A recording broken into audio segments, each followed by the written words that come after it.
In days of yore, when Shah Muqayyad Sultan of Asaya was resting in the palace, suddenly he saw a green light from the east. The Sultan immediately called his vizier and asked what the light was. Hey vizier, what is that green light from the east? The vizier was also shocked and could not answer the Sultan's question. Only the next morning a Sultan's confidant was sent to investigate the light. The results of the investigation were said that the light came from the body of the Green Princess in the Old Delhi. It was said that the princess was the daughter of the Delhi kingdom, Sultan Suleiman. When he died, he left 3 children. I also don't know what is that. I will check it for you, king. Okay, vizier. The Green Princess herself was a beautiful woman. She was called the Green Princess because her body always emitted a green light, especially if she was playing in the park during the full moon. Such a lovely day right now, I feel beautiful. Having heard the story, Sultan Muqayyad then fell in love, even though the Sultan had never seen the princess' face before. Having feeling infatuated to the princess, he, accompanied by his bodyguards, left for Delhi to propose the daughter of the Old Delhi kingdom. I want to marry that beautiful princess immediately. Tomorrow we are going to Old Delhi kingdom. Upon arrival in Labuhan, the Sultan immediately sent a courier. Yazid had passionate spirits, and told her about the Sultan's wish to marry the graceful putri hijau. However, putri hijau rejected Sultan Muqayyad's proposal. Of course, the refusal made Sultan very angry and felt humiliated. Feeling disappointed, he challenged a war. The war ensued and many of his soldiers were killed in the battle. What the hell? Why she refused my propose? How dare them? I will challenge the kingdom for war. Finally, the Prime Minister of Asad discovered a trick, which was thought to be able to defeat the Delhi Chua soldiers. The ruse took the form of shooting ringgit money at the enemy camps, in the form of clumps of thorny bamboo that were tightly surrounding the town of Delhi Chua.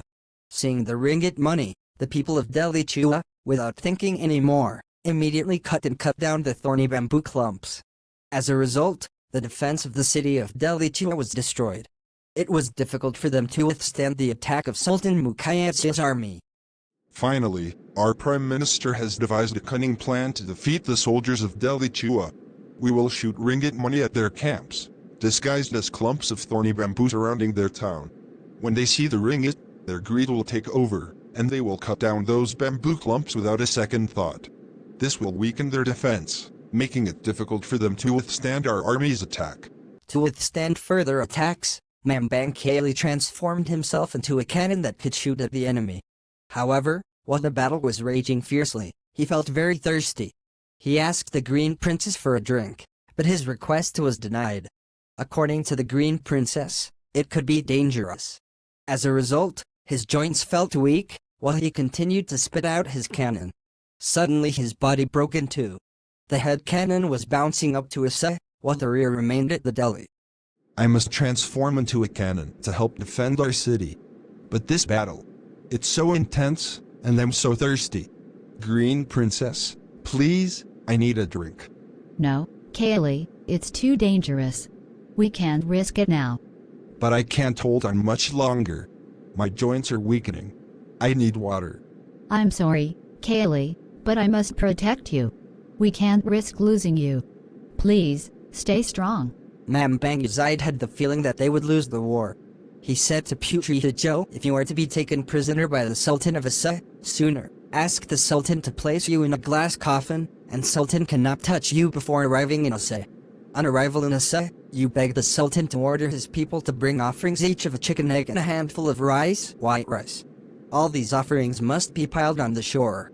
After the ceremony is over, the lump must be thrown into the sea. He continued saying, at that time you get out of the glass coffin, burn the incense while calling out my name Mambang Yazid. After leaving that last message, Mambang Yazid disappeared magically. If you are to be taken prisoner by the Sultan of Asa, sooner, ask the Sultan to place you in a glass coffin, and Sultan cannot touch you before arriving in Asa. On arrival in Asa, you beg the Sultan to order his people to bring offerings each of a chicken egg and a handful of rice, white rice. All these offerings must be piled on the shore. After the ceremony is over, the lump must be thrown into the sea. He continued saying, at that time you get out of the glass coffin, burn the incense while calling out my name Mambang Yazid. What Mambang Yazid predicted came true. Putri Hijau was under arrest then taken as prisoner to the kingdom of Asa. Before departing to Asa, she immediately proposed the conditions as ordered by Membangazide. Sultan Mukayatsya granted it. In Asa, the king's ship docked in front of Tanjung Jambuair. The Sultan ordered his people to hold an offering ceremony as begged by Putri Hijau. All the people fulfilled what she asked. What I foresaw has come to pass. Putri Hijau is now a prisoner on her way to Asa. But fear not, my sister, for I have a plan. As soon as you arrive in Asa, propose the conditions as I instructed. Sultan Mukayatsya must agree. And in Asa, when the king's ship docks at Tanjung Jambuair, make sure to request the offering ceremony exactly as I advised. The people will comply, and our plan will unfold as intended. What I foresaw has come to pass. Putri Hijau is now a prisoner on her way to Asa. But fear not, my sister, for I have a plan. As soon as you arrive in Asa, propose the conditions as I instructed. Sultan Mukayatsya must agree. And in Asa, when the king's ship docks at Tanjung Jambuair, make sure to request the offering ceremony exactly as I advised. The people will comply, and our plan will unfold as intended. After the ceremony, Putri Hijau was seen coming out of her glass coffin. In a puff of intense smoke, Putri Hijau mentioned her brother's name. All of a sudden there was a gale and heavy rain accompanied by lightning, and the waves were very high and strong. The world was almost doomed. Suddenly came a giant dragon of the waves and the boat went straight to the Sultan. He hit the ship with its tail until the ship split into two and sank immediately. Sultan Mukayatsya was safe. It is time. Membangazide, I call upon your name. In the chaotic situation, the Green Princess immediately returned to her glass coffin so that when the waves hit the ship, she could float on the sea.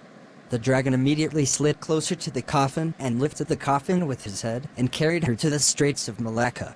The movement was so fast that the Sultan could not do anything.